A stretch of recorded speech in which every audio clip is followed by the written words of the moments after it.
One of the important things to look at when we get into this life is, and I think it's something important for all facets of being human, is that nothing in life is linear.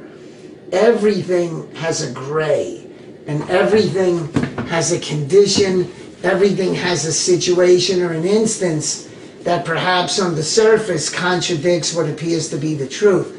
Now, we have discussed previously here how human beings are meant by nature to be vegan.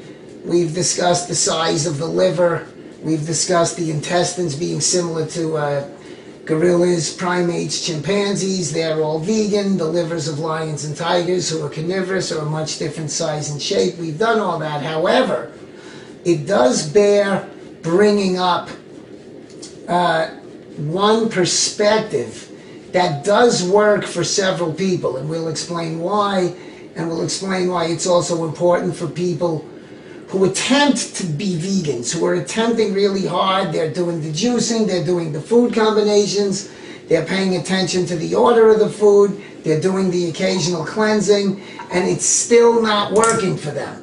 They still feel tired, or maybe they're still yeasty, or maybe they're still a little soft or overweight, fatigued or depressed, or whatever their particular symptom is.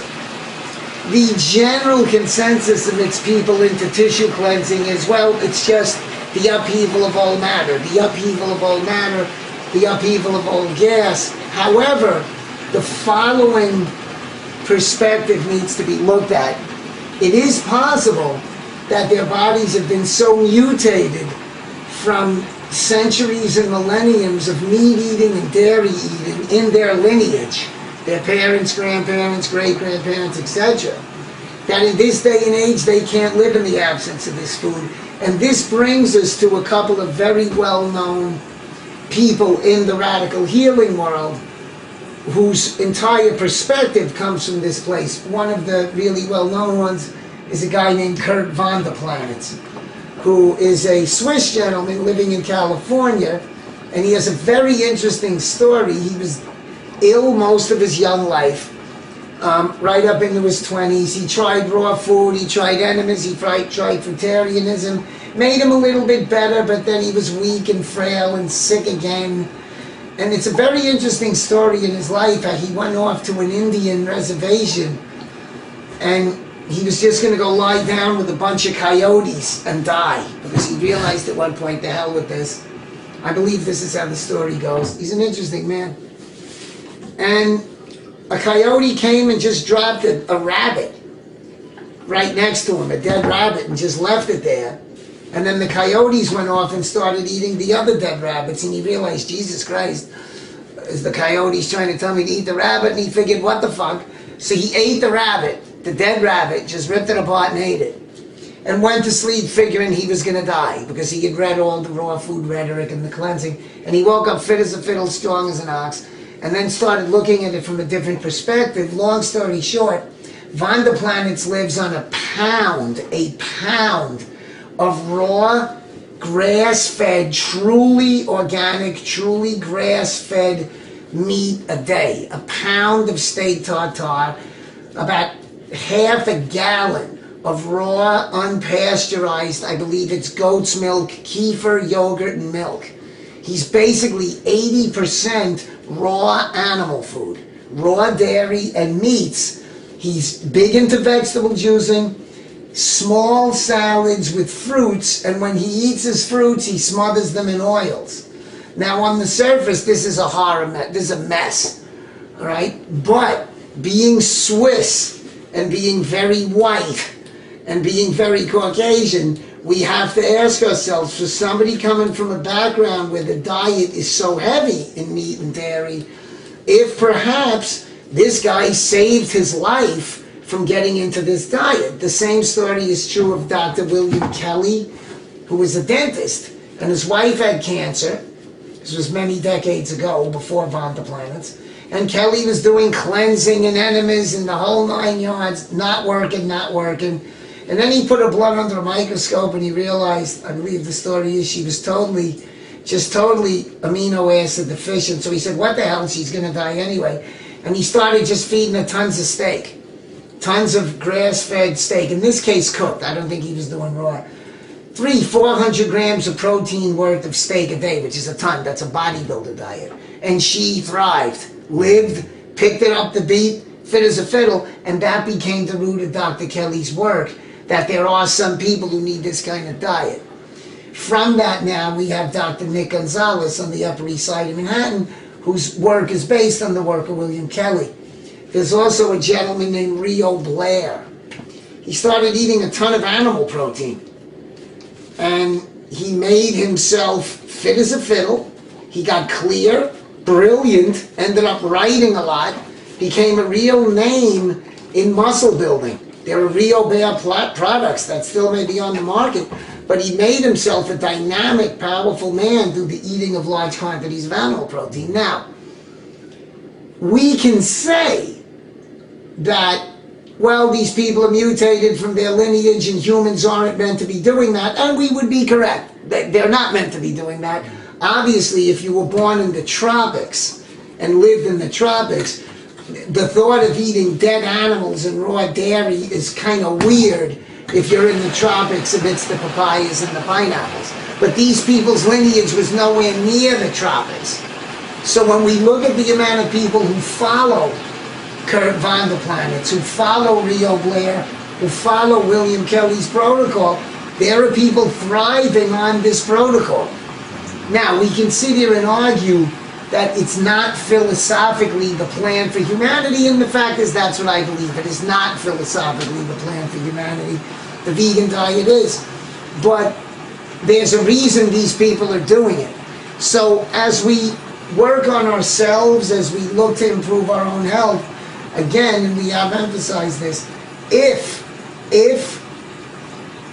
we are just not thriving, we're trying colonics, we're doing all this cleansing work, we're juicing, we're following the diet, we're adding some nuts for protein, we're adding some oils for the nervous system, then we're taking them out because we don't want it too heavy, we're adding sprouts, we're doing all of this and it just isn't working. Take a look at yourself, your background. Are you Polish? Are you Romanian? Are you Swiss? Are you Irish? Are you Hasidic Jewish?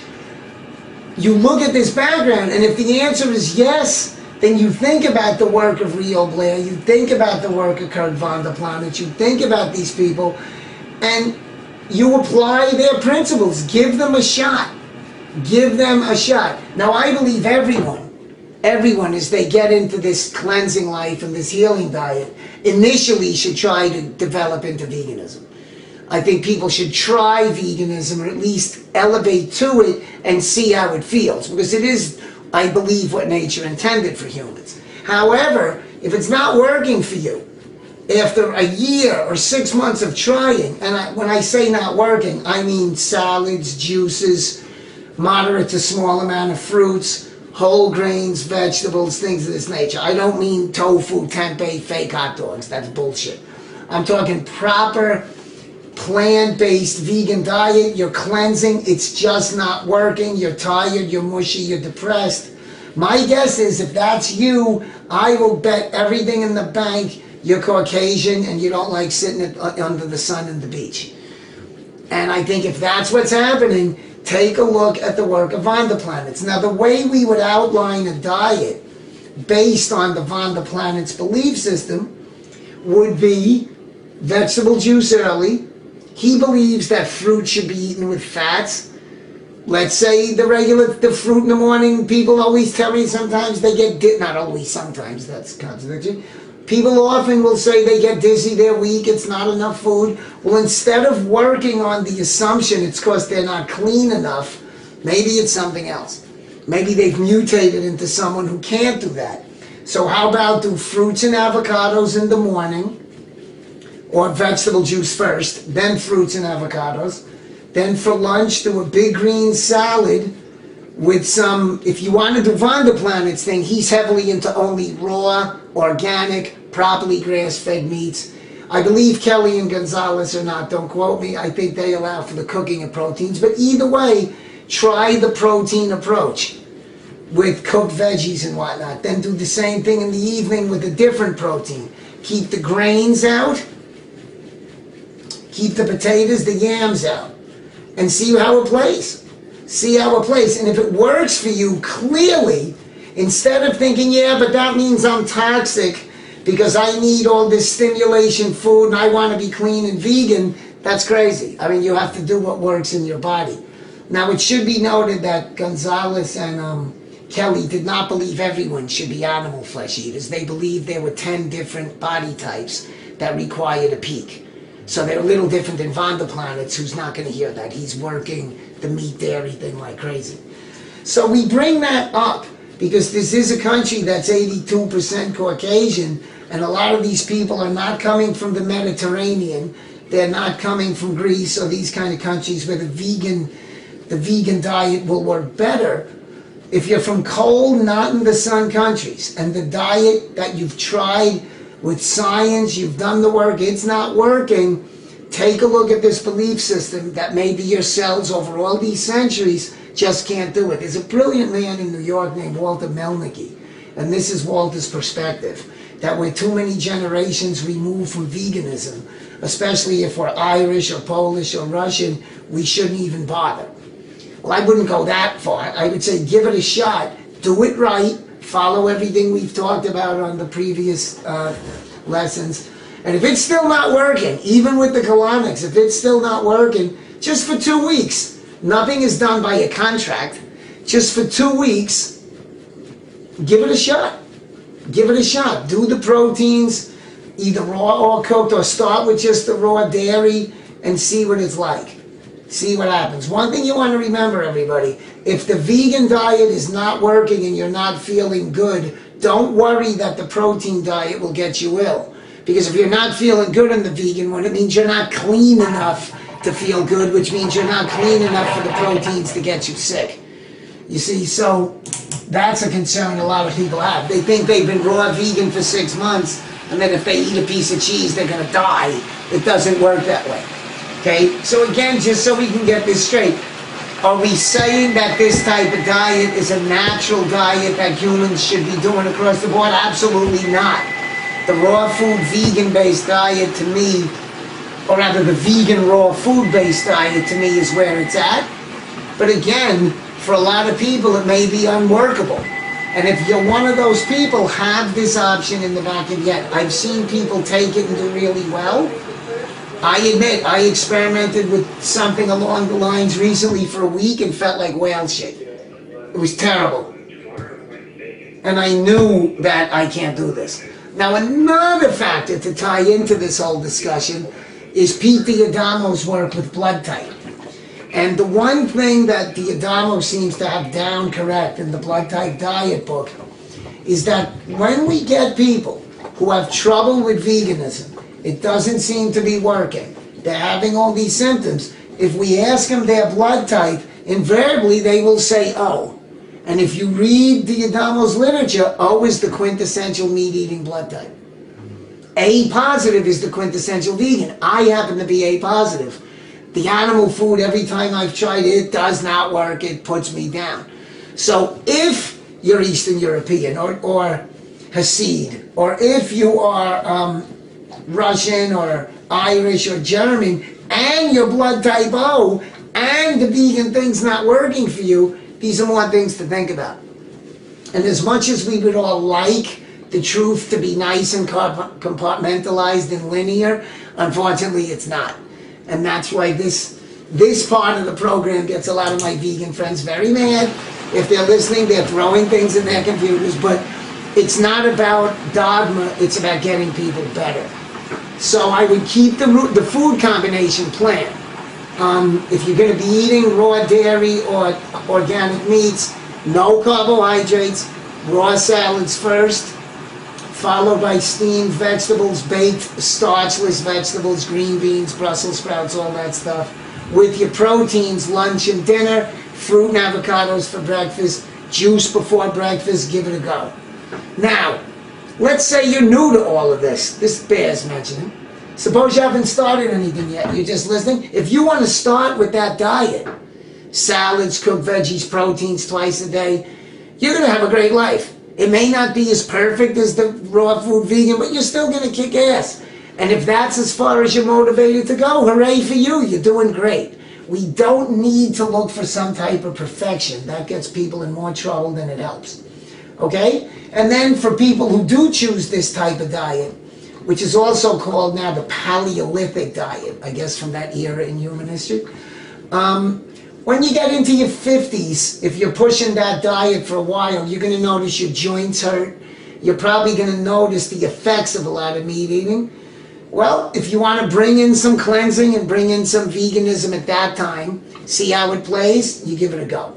We want to be open to everything that makes us the best possible individuals we can be, so that we can contribute more to the world, we can have a happier, fun life, which means everyone around us is having a happier, fun life by being around us.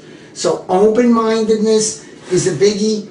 All right, as much as we would all, I'm sure, if we're conscious, love to be vegan, yes, it's the best thing for the creatures on the planet. Unfortunately, we are the victims of our lineage.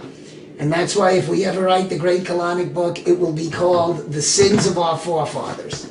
Because we're all victims of the choices and the improper decisions made by our lineage. If it gets to the point now that for some of us, we need unpasteurized dairy foods and clean meats, we must do them. And if you read the great Khalil Gibran, who wrote The Prophet, Gibran has a section in The Prophet. The Prophet's a great little book about this Christ-like prophet. It's not supposed to be Christ, but someone similar, who leaves his homeland at the age of about 25 to go preach. And then the book is about his return to his homeland after years where he's become a renowned prophet. And he sits on the beach. Have you ever read The Prophet? It's phenomenal.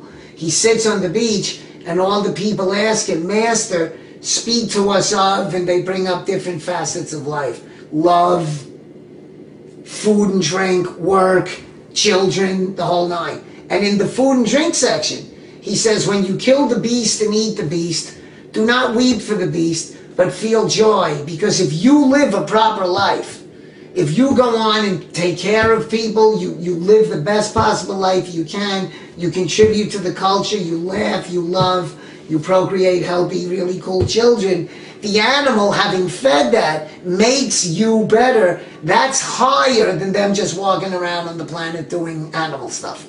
You've raised their being, which is a really interesting perspective on meat eating. So if you are one of these people who falls into the Banda planets category and you're feeling guilty about eating meat, remember, if it makes you feel better, which makes you treat people nicer, which makes you better at your work, which makes you better able to contribute to your community, the animal then rises up in its consciousness in being a part of the source of your higher being. It's a brilliant perspective for people that maybe just can't do veganism. Alrighty? So I know we're going to have a lot of people not like this one, Yoshi. They're going to yell about this one, but what are you going to do? So we will see you again. There you go. That was a good one. What do you think?